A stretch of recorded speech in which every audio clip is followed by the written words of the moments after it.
Ça ressemble à une montagne. C'est une montagne pleine de cailloux. C'est quelque chose qui ressemble à un volcan, sauf que c'est pas un volcan.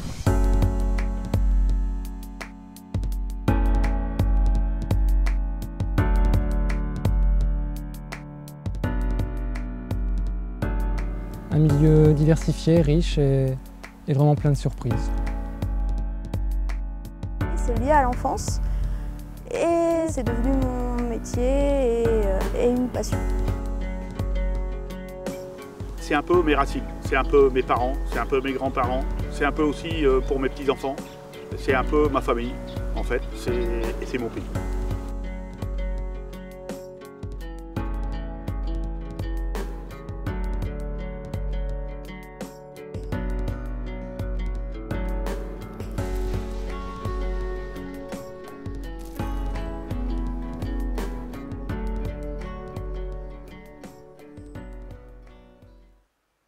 L'association de la chaîne des Terris est née en 1987, au moment où effectivement les mines allaient s'arrêter.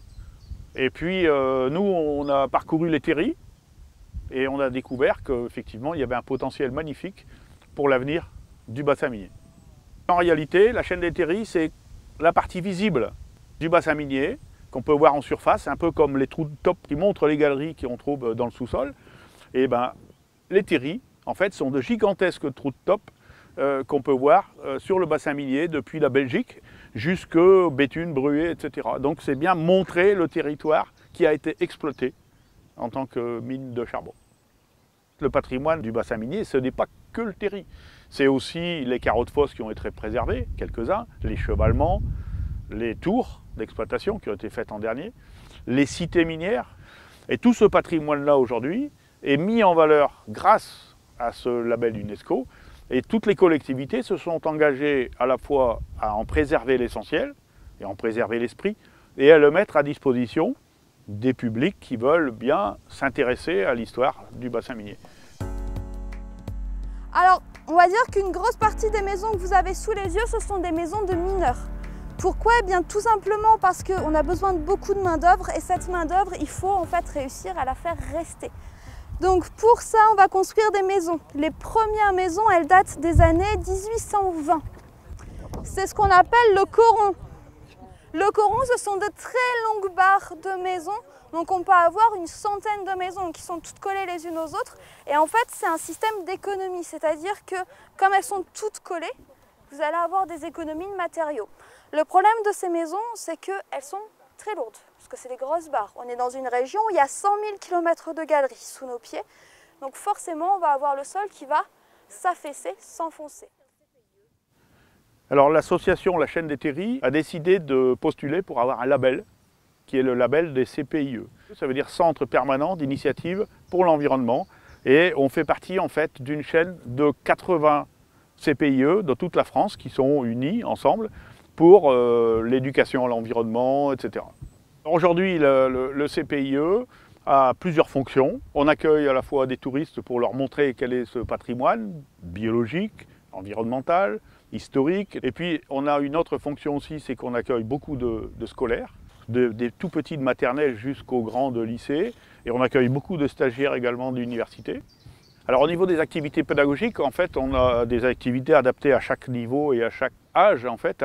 Il y a des activités qui se font en salle, puis ensuite on vient sur le terrain pour découvrir ce que c'est que les cailloux, que la géologie, etc., ou les plantes. Alors aujourd'hui, eh bien sur les terris, les plantes sont arrivées. Et du coup, Terribou et Terrisson peuvent se cacher dans ces petites plantes. Alors moi, ce que je vous propose, c'est d'aller voir si Terribou et Terrisson sont toujours installés sur le terri. Vous n'avez pas les tickets d'entrée pour entrer sur le terri? Non? Mais comment on va faire si vous n'avez pas les tickets? On peut pas rentrer. On peut pas rentrer. Est-ce qu'on ferait pas un ticket nous-mêmes, un ticket d'entrée? Alors, est-ce que vous trouvez des choses? Oui, regarde, j'ai trouvé cette feuille. Oh, elle est jolie. Regardez là par terre, il y a plein de choses ici. Là, oh, celui-là, il est rigolo. Alors, je suis en train de mettre de la poussière magique C'est la fée cerise sauvage qui me l'a donnée. La fée cerise sauvage, elle joue sur les terriers avec Terribou et Térisson. C'est à qui celui-là? Alors, à la chaîne des Terris, on a eu aussi notre petite crise de bénévolat, puisqu'on est parti de bénévoles, militants, qui ont créé la chaîne des Terris, le concept, etc. Ensuite, des salariés sont arrivés, parce qu'il fallait étendre l'activité. Et puis, petit à petit, du coup, les bénévoles se sont sentis moins investis, et puis ils se sont détachés un petit peu. Et depuis quelque temps, on essaye d'un peu de ranimer cette flamme de bénévolat, et on a créé les GNPV. Les GNPV, ça veut dire Guide Nature, Patrimoine et Volontaires. Et en fait, on a maintenant 4 groupes de personnes comme ça qui se sont investis, qui ont donné de leur temps pour se former et qui sont capables maintenant d'être des ambassadeurs.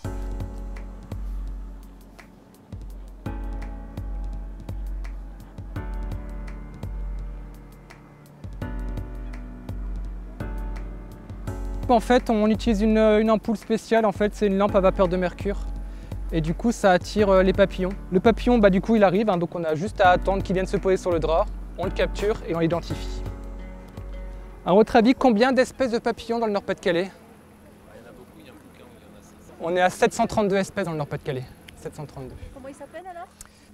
Abrosine pyritoides. Il est beau. Ouais. Alors j'ai un blanc qu'on ne sait pas et là-bas j'ai un noir qu'on ne sait pas. Alors dans l'association, on a un groupe qui est constitué de biologistes qui sont des spécialistes de la faune, de la flore, de toutes les questions d'environnement et de biologie, y compris aussi du patrimoine minier. Et donc le résultat de leur recherche permet de conseiller au mieux les collectivités locales, tous les gens qui ont des projets sur les terris ou aux abords des terris, de façon à aménager au mieux et à gérer au mieux ces sites pour les mettre à disposition du public et puis en même temps de préserver la biodiversité de notre bassin minier. Ici on est sur le bac à Schlam de Dourges. Donc il y a un ancien bassin de décantation des terris de la fosse du 9-9 bis.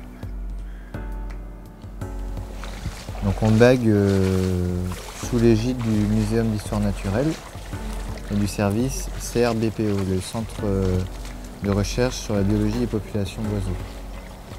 Là on est en train de travailler sur les oiseaux reproducteurs et nicheurs dans la roselière. Donc, suivant la taille de la patte de l'oiseau, on lui met une bague de diamètre différent. Donc celle-là, elle fait 2,3 mm de diamètre. Alors, l'espèce, donc on a ici à faire une rousserolle LP. Donc la longueur de l'aile pliée, 64 mm. 11,5.